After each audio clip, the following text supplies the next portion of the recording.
Hi there, Mark Jeffery here from They Train Players, We Train Winners. We're still in lockdown, obviously in my own little private court, and my hair, what little I've got of it, is growing and is very untidy. Don't feel good at all. This is just to introduce something which is probably my most audacious event ever, or certainly the last 4 years, which is on May the 22nd on the Universal Tennis Rating digital platform. I'm doing a presentation on webinar on, and this is the chosen subject. We'll try and get a snappier title, but it's about how we can decode the great advantage for competitive tennis players, how we can decode the knowledge and the skills for competitive tennis training, and how that will stand us in great stead for post-COVID-19.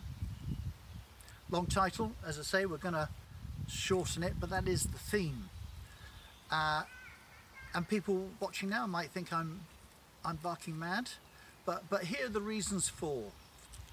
And so first of all, just to set up the context that COVID-19 is clearly the biggest single event of the 21st century. 9/11 was huge, but this is at least 100 times bigger than 9/11 if you just think about it. 9/11, for all its horribleness, there were 3 planes one day, and that's then heralded in an era of government surveillance, of financial surveillance, the war on terror. That's what that heralded in. When you think Italy went on lockdown, and Italy 60 million people, and you think that's large, and then you flip to India, 1 billion people on house arrest, and then the rest of the world. And it's not lasting for one day, it is lasting, well, so far for 7 weeks. And my bet is that this is not a sprint, this is a marathon. This is a marathon. It's going to run and run, ebb and flow.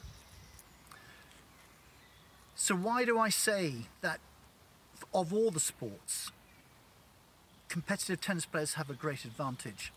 And the reason is that we're entering into an era of great uncertainty, of rapid change, and often significant, if not massive, dislocation of expectations.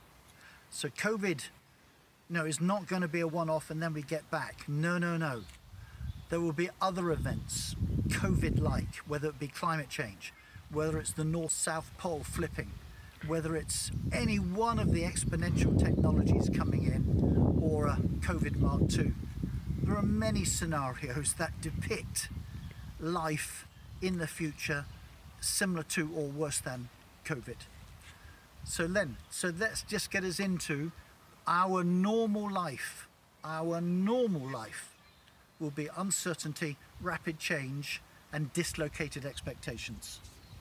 So we have to train for that. Who is trained for that?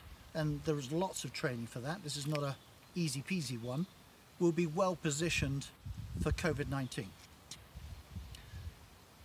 So let us just draw some distinctions first of all. There is social tennis, which is lovely, and there is fitness tennis, and there is practicing my technique tennis, and all those are great.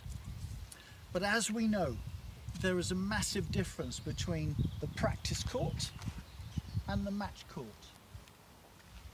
Even when we are practicing on this court, as soon as we step over the white lines for a match, strangely, the lines seem to be compressed and the net is higher. And various things play with our brain. And that's the normal competitive play. But then we also get those few decisive big points, which is a step level up in competition. And that these decisive big points herald great uncertainty, rapid change, dislocated expectations, all in this cauldron. So if we can train not just for competitive match play, but if we can train for those few decisive points that or invariably, win or lose, tough matches because you just managed to nick that decisive point in most of the games.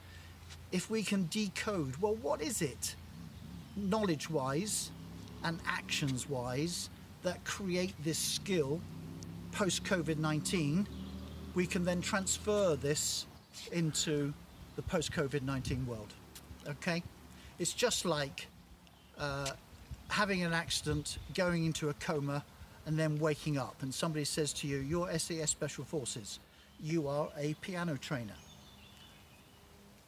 There's nothing right or wrong, good or bad with either of them, but how you now brought up, what you think, what you say, and what your behaviors are dictate your world, okay? It really does. Who you bring into your life, how your world is dictated is by what you think.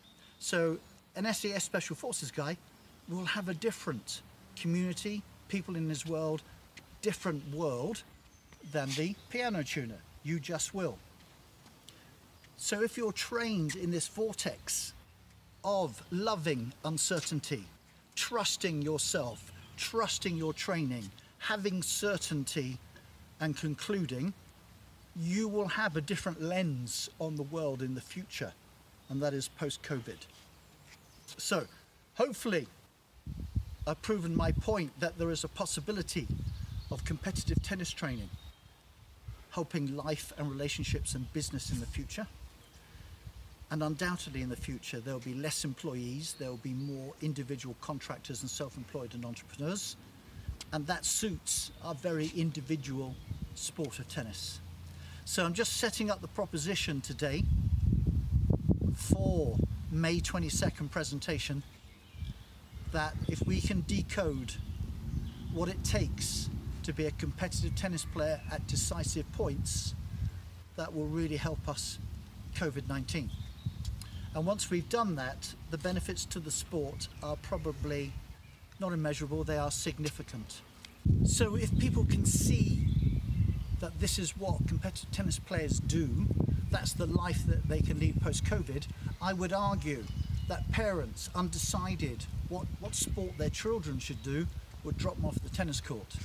We need to have a process for knowledge and action and give them these skills. And us, any age of life, with these dislocated expectations, we're now expected to have 8 or 9 or 10 jobs. There'll be new exponential industries springing up every day.